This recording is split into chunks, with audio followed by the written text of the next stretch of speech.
in Mexico. So this movie, when I finished, they budgeted for $60 million. One producer told me, look, the only way to make this movie harder is to shoot it underwater. You know, you have a period movie with a 7-year-old boy, you know, people don't really like this kind of movies anymore, you know, it's completely outdated.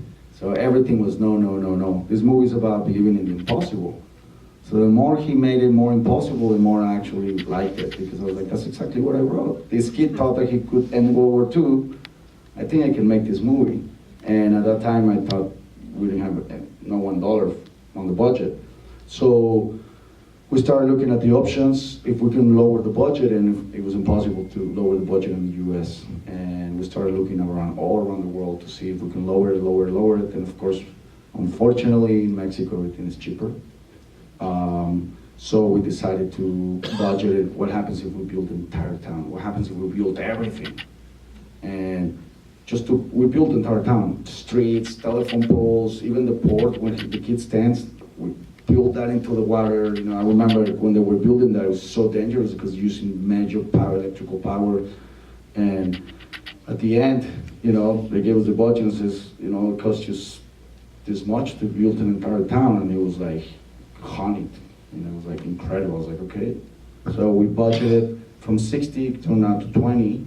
And then we went and started traveling all around the country to raise the money. And the story was strong enough that we raised $20 million within 8 months. It was at the James Cameron Studios in Rosarito where he shot Titanic. So that's where we were. It's a beautiful studio, but it was absolutely empty because no one wanted to shoot in Mexico. We even had Kevin James, who was under contract with Sony.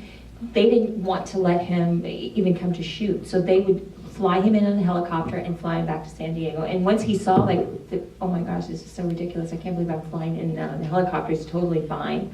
But it was great. It was they were very accommodating. It was a wonderful studio to shoot at. What's the status of the town? Did you tear it down afterwards? Is it still there? Every movie will go over budget. There's not one single movie that doesn't go over budget. And if they tell you they didn't go over budget, they're lying to you. It's 100%. It's like, you know, it's like a contractor. They're like, oh, how much is it gonna cost me to rebuild the kitchen? You know? Yeah. Whatever they tell you, you know, you have to put at least 20-30% over that. But is the town that you guys built still there? Yeah, or? so when we were over budget, we needed money. So I called the owner of the studio and I made a deal. I say, hey, you know, you have to leave a major deposit, you know? So it was like around $800,000 deposit, and I needed that kind of money to finish the movie. I said, well, can I have my deposit back and you keep the town? And he said, deal. You set out to make a movie and sell a town. Yeah, so I sold the town to him. So he got the town in there. Now he's like, what do I do with this town? Wow.